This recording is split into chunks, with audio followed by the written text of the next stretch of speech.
morning. Good morning. Thank you for joining us for an oral history interview for the Virginia Museum of History and Culture exhibit, A Better Life for Their Children, Julius Rosenwald, Booker T. Washington, and the 4,978 Schools That Changed America. My name is Tanya Meredith, the oral historian. Please state your name and the school that you attended. My name is Patricia Scott Beach, and I attended the Cape Charles Rosenwald School. Thank you. So, Patricia, could you please tell us about your family and where you were born? I was born at 540 Jefferson Avenue in Cape Charles on the last election night for Franklin Delano Roosevelt. My father was James Scott and my mother was Edna Matthews Scott. And in 1947, my brother James Scott III was born. And in the beginning, we were living with my grandparents. And then in 1954, we moved to a house that my grandfather built.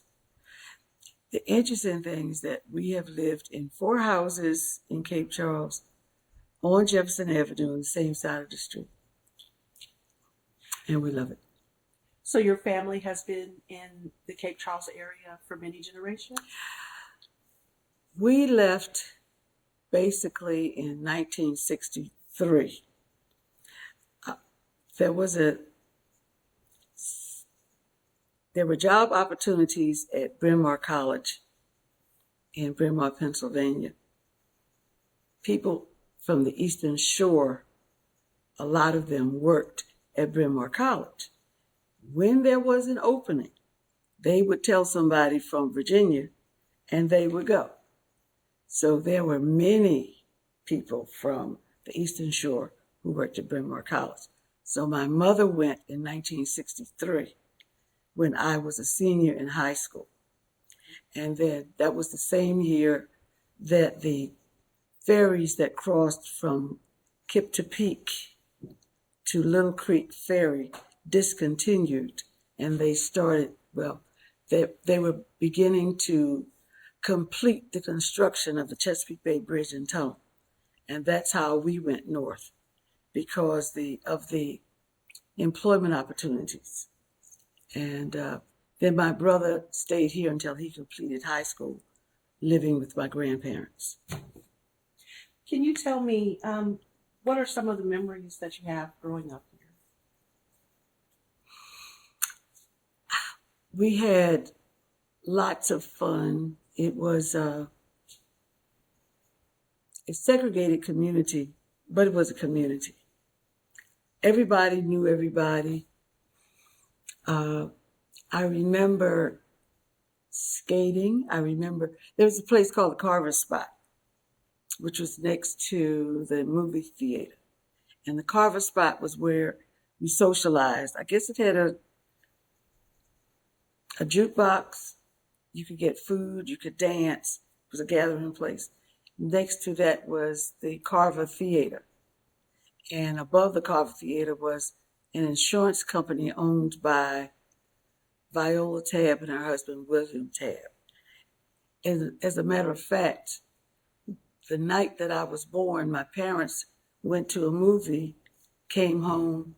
Seems like I was born a half hour later, delivered by Miss B. Custis, who was a midwife. And my mother said that for $40, I was cared for an entire month after delivery. One of my memories was during the time of desegregation. Okay, so when I was born, we were colored. And then I think we became Negro. Then we were African American. And then we were Black. And now we're Black and African American. But at the time of segregation, I was walking on the boardwalk. There's a beach. And I recall that this town police officer, Foxwell, told me that I couldn't go beyond a certain point. Now, at one time, the ferries, and this is before I was born, this is Jefferson, and the next street over is Washington. Cars lined up to get on the ferry, and now there are pilings there. And I think one of the memories I have is that the sewer system ended at Jefferson Avenue, and you could see toilet paper floating at the end of Jefferson because that's where the sewer system was. And we had a very small section of the beach, but it was a section of the beach that we had. And I also recall that our church, First Baptist Church, Cape Charles, did baptizing in the bay, right, just at the end of this block. And until we got a baptismal pool in the church. So can you tell me what year did you attend the Rosenwald schools and how many years did you attend? I attended from grade 1 through grade 7. Probably I started in 50 or 51. I was born in 44. I was probably 6, so that's 50. I would say about 50 or 1950 or 1951, graduating in 58. Do you remember what time of day or what time school started and when it let out?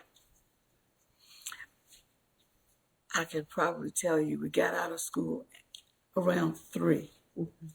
Now, I guess my recollection is that we got a ride to school when the parents were on their way to work. But I definitely remember walking. So coming home from school, we walked along the side of the road, no sidewalk. I think we crossed the street. Then we walked across the bridge. Now we call the bridge the hump, but it was a railroad overpass because the trains ran. And after passenger trains stopped, it was freight trains that came into town. And then we walked down the street and down Fig Street. And one of my favorite things to do was to go into Mr. Thorne's gas station to buy creamsicles. It's just one of the things that I remember that I loved doing. Do you remember any of your teachers? Oh yeah, the teachers it was Mrs. Jenny, no, that's not her name. Jeanette Jones, I think her name was. Mrs. Alice Ames and Mr. Hare. Mr. Hare was a teacher and he was the principal. Yes. And so, do you remember how discipline was handled in the classrooms? Any experiences? I was a really good kid in school. I didn't get a lot of discipline, but I remember, I think they used rulers and they cracked your knuckles, something like that. No beatings on your posterior or anything like that, or standing in the corner, maybe writing something over and over again. But that was just about it. Do you remember any of the classroom materials that you used, the books? Do you remember any? The craziest thing is I remember coloring robins. Craziest thing. But that was just one of my memories. I guess I liked art or whatever it was. And I liked participating in plays and reciting, singing, things like that. Did you have carnivals or special activities at the school? Well, obviously we had May Day. Okay. Since I was the May Day Queen in 58, that I didn't remember until I saw the photo. Yes. So you don't remember being chosen or how that selection was made? Not at all. I was probably shocked because it's just a memory from so long ago. So what was that May Day? What was that in celebration of, or what kind of activity was that? Just and it continued in high school where we wrapped the maypole. I remember that from the early years in high school of the in and out and going around and dancing and wrapping the maypole. Yes. Do you remember the school building? Do you remember or can describe what the building looked like on the inside? Okay, so I think the principal's office was to the right. There was a classroom behind that one. And there was classrooms to the left. And you could come into the building, you have to come up steps. And straight ahead was the auditorium. Because it had a center aisle, 2 side aisles. There was a piano down to the left, 2 entrances on the stage. Curtain and stage, yes. That's right. I remember that part. And do you remember in the winter, how did they keep the school warm? Not the foggiest. Don't remember? But it was not cold. Okay. And I'm sure we didn't have stoves in the room. Maybe today radiators. I have no clue. Do you remember any of the chores that the children prefer? Maybe if the boys had specific chores that they did and the girls had chores that they did. Do you remember? The only chore I remember is erasing the boards and washing the boards. Blackboards. And what type of bathroom facilities did you have? Maybe 2 stalls, but we had indoor plumbing that I recall. Do you remember having a best friend or any of the students that you went to school with at the time?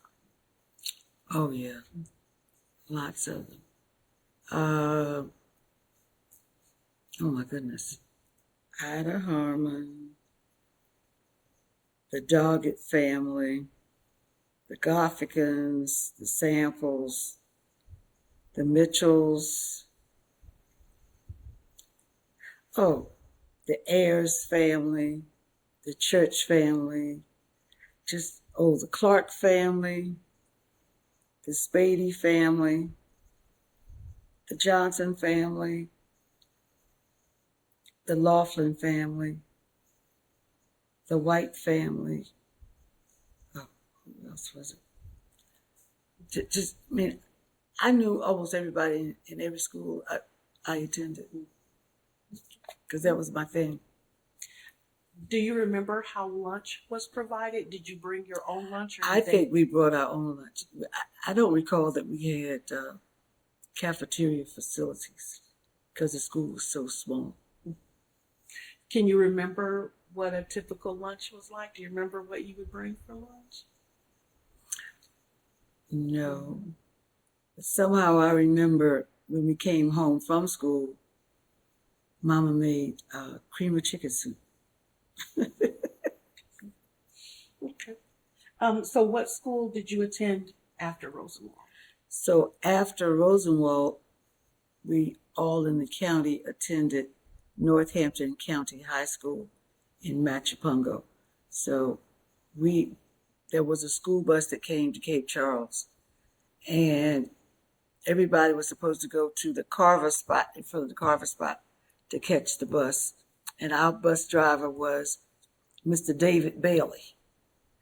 And he always did the speed limit, which was 35 miles an hour. And as you go down 13, now they have leveled it.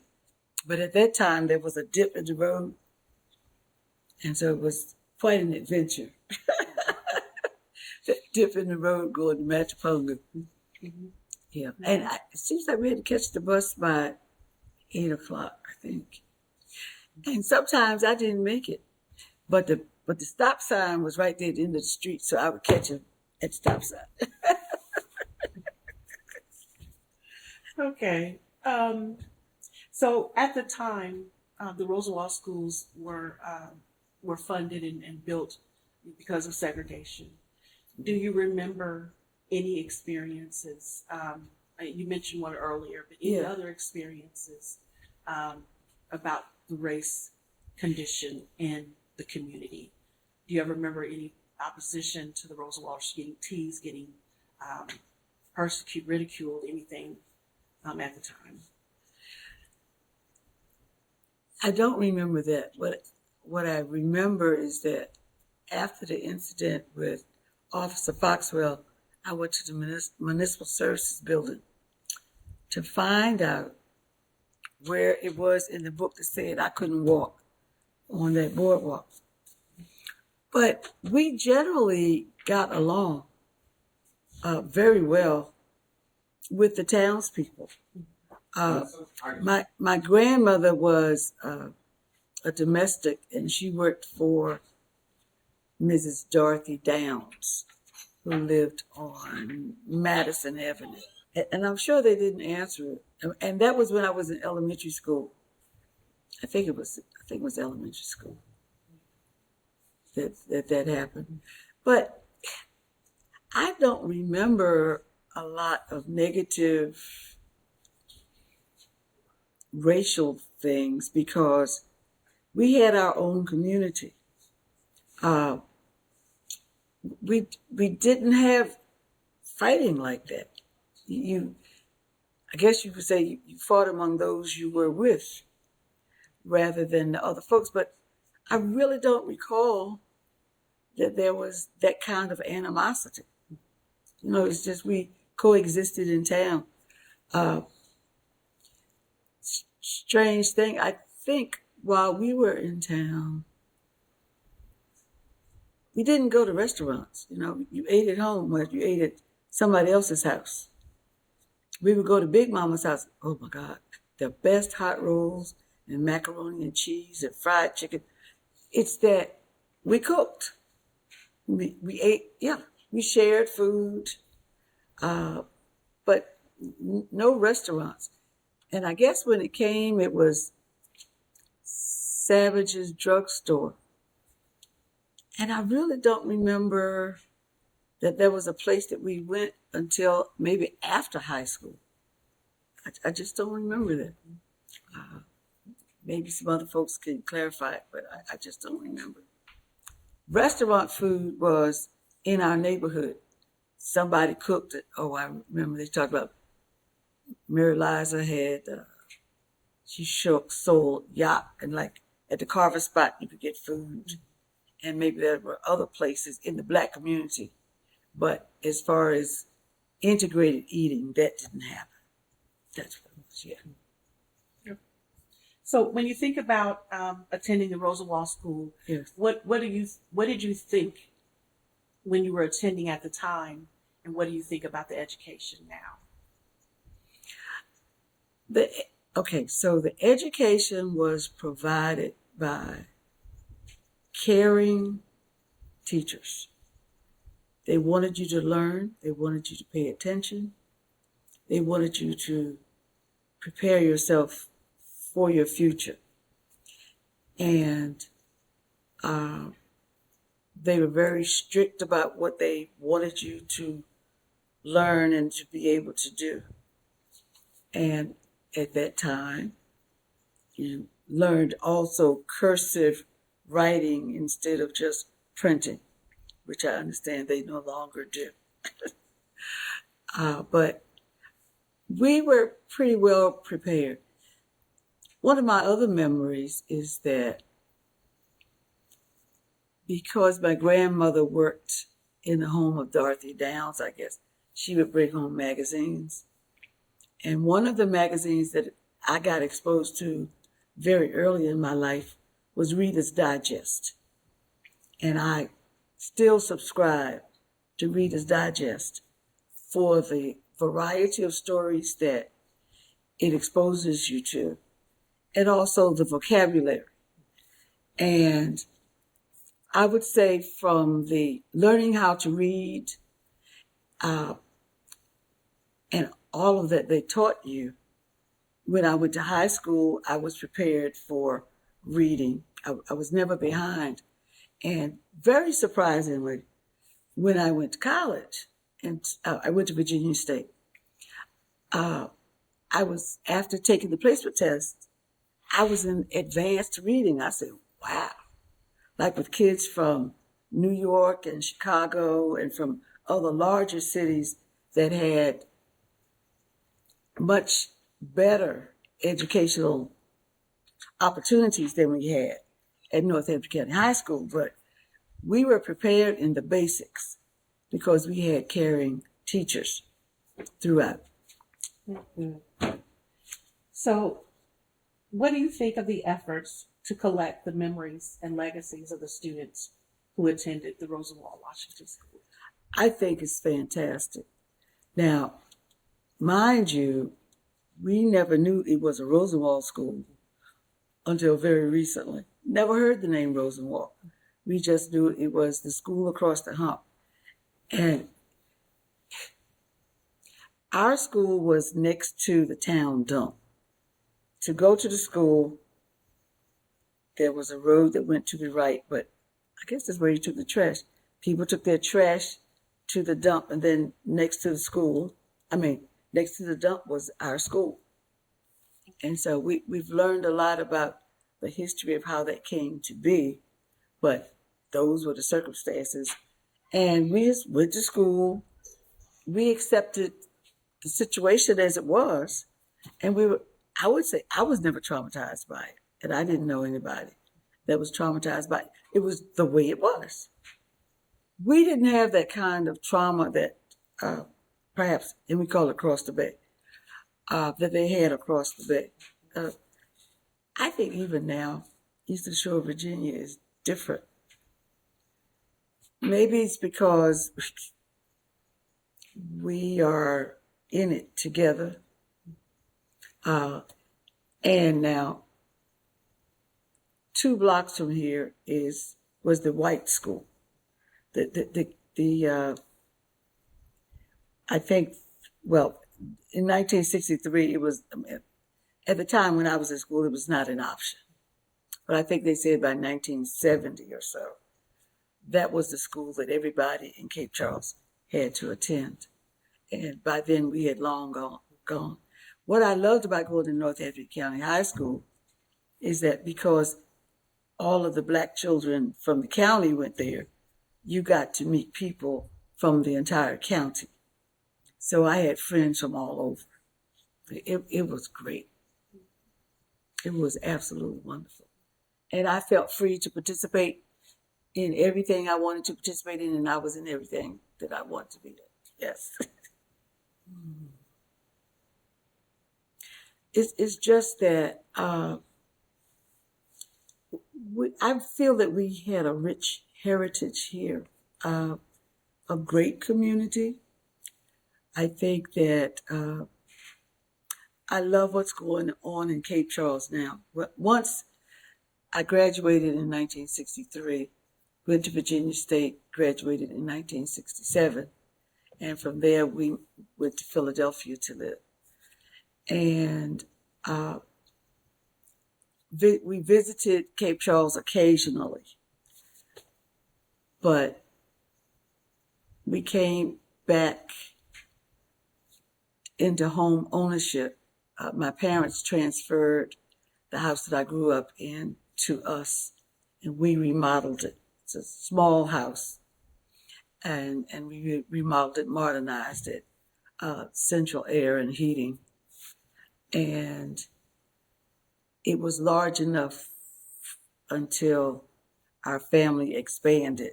And then in 2012, we got this house, bought this house, and it was the Raymond Spady house, one of the business leaders of the community.